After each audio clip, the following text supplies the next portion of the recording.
എല്ലാ കൂട്ടുകാർക്കും വിഷു ആശംസകൾ. വിഷു സ്പെഷ്യൽ ഒരു ഉണ്ണിയപ്പത്തിൻ്റെ റെസിപ്പിയാണ് കാണിക്കുന്നത്. അതിനുവേണ്ടി ഞാനിവിടെ 1/2 കിലോ പച്ചരി എടുത്തിട്ടുണ്ട്, നെല്ല് കുത്തരി. ഇതിനു പകരം സാധാരണ പച്ചരി ആയാലും മതി. അത് കഴുകി വൃത്തിയാക്കി എടുത്തതാണ്. അതിലേക്ക് നമുക്ക് ആവശ്യത്തിന് വെള്ളം ഒഴിച്ചു കൊടുത്ത് കുതിരാനായിട്ട് വെക്കാം. ഒരു 5 മണിക്കൂർ 4-5 മണിക്കൂറെങ്കിലും കുതിർന്ന് കിട്ടണം. ഇത് നമുക്ക് പൊടിച്ചെടുക്കാനുള്ളതാണ്. ഇപ്പോൾ 5 മണിക്കൂറായിട്ടുണ്ട്. നമുക്കിനി ആ അരി ഒരു സ്റ്റെയിനറിലോട്ട് മാറ്റാം. അതിനുശേഷം നമ്മൾ മിക്സിയുടെ ജാറിലിട്ട് ഇത് പൊടിച്ചെടുക്കണം.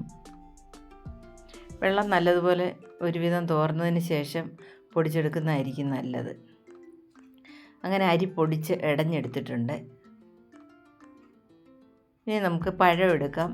പഴം ഞാനിവിടെ ചെറിയ പഴമായിരുന്നു, വീട്ടിലുണ്ടായ പാളയംകോടൻ പഴമാണിത്.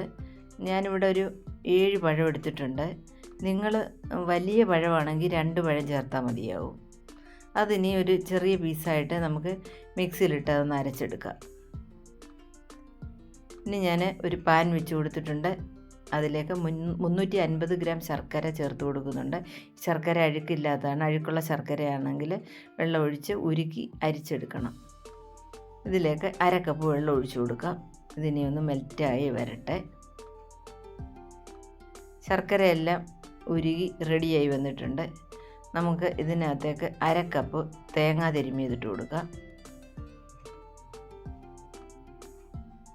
അതൊന്ന് തിളച്ച് ഒരു 2-3 മിനിറ്റ് കഴിയുമ്പോൾ നമുക്ക് നമ്മൾ അരച്ച് വെച്ച ആ പഴത്തിൻ്റെ കൂട്ട് അങ്ങോട്ട് ഒഴിച്ചു കൊടുക്കാം.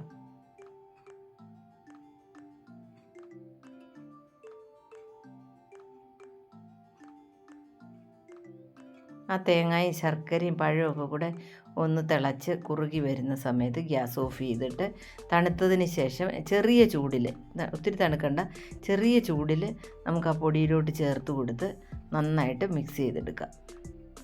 ഞാൻ നിരവധി വെറൈറ്റികളായിട്ടുള്ള 13 ഉണ്ണിയപ്പങ്ങൾ നേരത്തെ അപ്ലോഡ് ചെയ്തിട്ടുണ്ട്. അതിൻ്റെ ഒരു പ്ലേലിസ്റ്റ് ഉണ്ണിയപ്പം എന്ന് പറഞ്ഞ ചാനലിലുണ്ട്. അതിൻ്റെ ലിങ്ക് ഞാൻ ഡിസ്ക്രിപ്ഷൻ ബോക്സിൽ കൊടുക്കാം. കണ്ടിട്ടില്ലാത്തവർക്ക് കണ്ട് ട്രൈ ചെയ്യാം. കട്ടയൊന്നും ഇല്ലാതെ നന്നായിട്ട് കലക്കിയെടുക്കണം. കണ്ടോ, നല്ലതായിട്ട് കലക്കിയെടുത്തിട്ടുണ്ട്. അതിലേക്ക് 1/4 ടീസ്പൂൺ ഏലക്കാപ്പൊടി ചേർത്ത് കൊടുക്കാം. ഇനി നമുക്ക് ഇതിനകത്ത് തേങ്ങാക്കൊത്തും എള്ളുമൊക്കെ വറുത്തിടണം. നെയ്യ് ഒഴിച്ചു കൊടുത്തിട്ടുണ്ട്. കുറച്ച് 2 ടേബിൾ സ്പൂൺ തേങ്ങ അരിഞ്ഞതിട്ട് കൊടുക്കാം. കുറച്ച് കറുത്ത എള്ളും ഇട്ട് കൊടുത്തിട്ടുണ്ട്. അത് മൂത്ത് വരുന്ന ആ എള്ളൊന്ന് പൊട്ടി വരുന്ന സമയത്ത് നമ്മൾ നേരത്തെ മാറ്റി വെച്ച ആ മാവിലോട്ട് ഇതുകൂടെ ചേർത്ത് കൊടുക്കാം. നല്ലതായിട്ട് മിക്സ് ചെയ്യാം. ഇനി തവി വെച്ച് ഞാനൊന്ന് കോരി കാണിക്കാം. എന്തുണ്ടോ, ഈ ഒരു രീതിയിലായിരിക്കണം. ഇനി അപ്പക്കാര വെച്ചിട്ടുണ്ട്.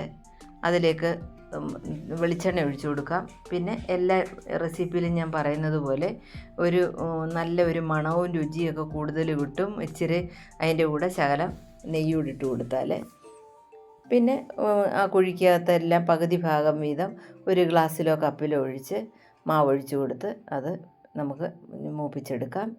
എൻ്റെ ചാനൽ ഇതുവരെ സബ്സ്ക്രൈബ് ചെയ്യാത്തവർ സബ്സ്ക്രൈബ് ചെയ്യണം. ഫാമിലിക്കും ഫ്രണ്ട്സിനും ഷെയർ ചെയ്യണം. എല്ലാ റെസിപ്പികളും ട്രൈ ചെയ്ത് നോക്കണം. ഈ വിഷുവിന് എന്തായാലും കുഞ്ഞുങ്ങൾക്കൊക്കെ ഇതുണ്ടാക്കി കൊടുക്കണേ. അങ്ങനെ നമ്മുടെ ഉണ്ണിയപ്പം റെഡിയായി വരുന്നു. അതൊന്ന് തിരിച്ച് മറിച്ചിട്ട് നമുക്ക് ഇനി കോരി മാറ്റാം. അങ്ങനെ ഒരു ട്രിപ്പ് ഉണ്ണിയപ്പം റെഡിയായിട്ടുണ്ട്. അങ്ങനെ മുഴുവനും നമുക്ക് ചുട്ടെടുക്കാം. കണ്ടോ, നല്ല പെർഫെക്റ്റായിട്ട് കിട്ടിയിട്ടുണ്ട്. Thanks for watching.